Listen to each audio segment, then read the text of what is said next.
I was diagnosed with breast cancer in March 2010.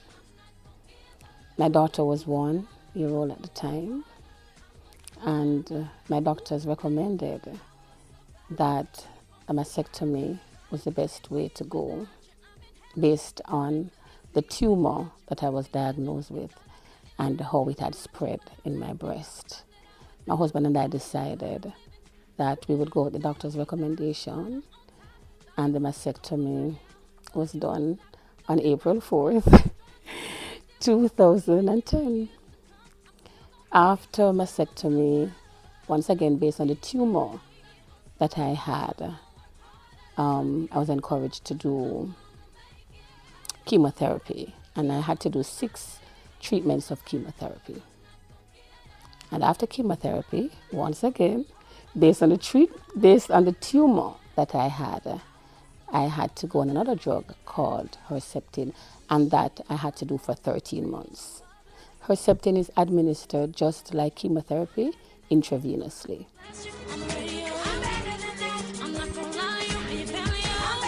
My support system was excellent, and I really hope that other people who have been diagnosed with breast cancer would actually be blessed with the support system that I had. For example, my husband was phenomenal.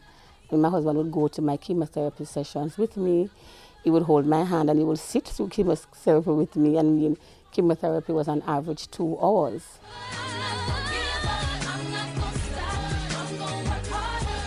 I'm always happy to share my story. I have never felt less than a woman. In fact, I have decided not to do reconstructive surgery. For me, it gives me an opportunity to allow other people to understand that, 1, your life has not changed at all. Your breast, your body part does not define who you are. Very importantly, that it is not a death sentence. It's a disease like many other diseases that we're going through and that we have to fight. Very importantly, we have to understand that our health, that our life, that our healing comes from above.